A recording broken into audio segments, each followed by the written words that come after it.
Oi, oi, all right, how's it going? I'm Grant, your you. This is the Doodle Review coming through with a new album to give a spin, chat some fraff about, and then assign an arbitrary, pointless score to. Today, it's the debut from hardcore newcomers Speed. Speed are an Australian hardcore band formed in 2019 out of the ashes frontman Jem Xiao's previous band Endless Heights. Recruiting his brother Aaron on bass, the Xiaos were joined by Josh Clayton and Dennis Vishadvongsa on guitar and Kane Varden on drums. The band built a lot of their early attention and buzz around their political messaging, with A Dumb Dog Gets Flogged inspired by the government response to 2019 Australian wildfires, and Not That Nice touching on the proliferation of Asian hate crimes in the country. The band's progressive and antagonistic messaging, speaking truth to power, built a deep devotion within the Sydney and Australian scenes pretty fast, but their riffs, power, and energy also attracted a global audience. Not That Nice even got included on the latest WWE wrestling game.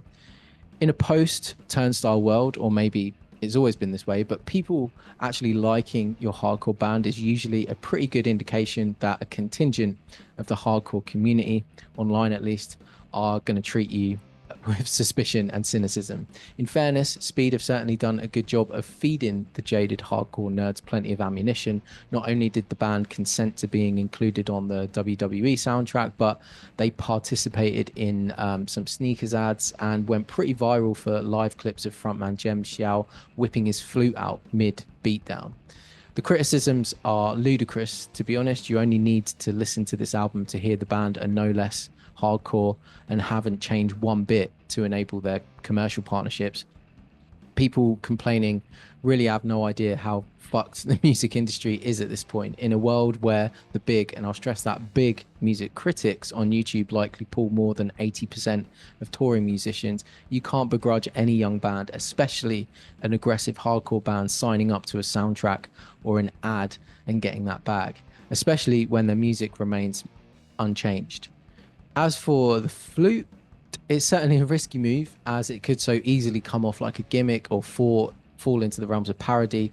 It was practically predestined to gain some level of virality for just how unusual it is to see that instrument in a grimy basement club. But when listening to the music, the thing that actually matters, remember, it's tastefully used, and honestly I think adds a pretty cool texture to a form that can be a bit by the numbers.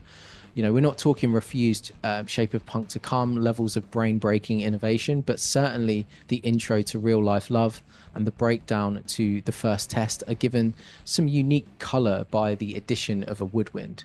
Fair play, I say. The bottom line for me with this record is that it has bangers. It's a lot of fun. It's by no means light-hearted or happy-go-lucky, but I cannot help but smile at hearing a band shout their own name before going off with chuggy riff upon chuggy riff.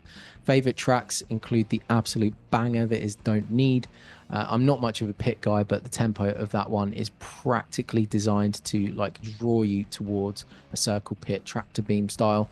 Only Foes gets the adrenaline going with furious drum fill after furious drum fill, taking you to jaw-shattering haymaker power chords. I love that Speed have managed to kind of keep some depth and character to their guitar tones at this level of aggression as well. Certainly, there are far heavier bands, but on those albums, let's take Knocked Loose for example. It's not the heaviness, but the overly fried guitar tones that bum me out.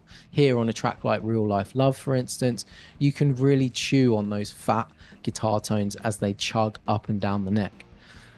I don't love all of the production though. There's definitely some overly reverbed melodic vocals and bass lines that feel like a bit of a trend left behind by Turnstile that a lot of new hardcore bands with riffs on the catchier side seem to have picked up.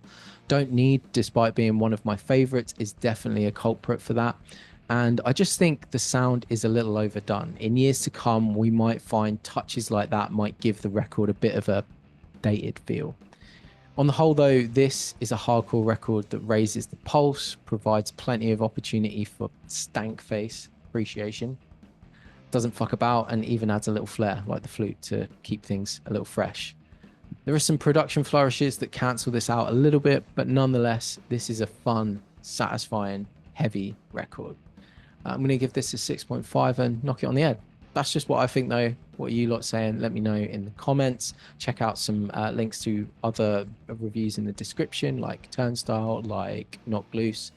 And if you can be asked to do all that, you may as well subscribe, stick around, share some thoughts, show some love, or just have some abuse in the comments. And other than that, take care, mate. Mind how you go. Cheers, then. Bye.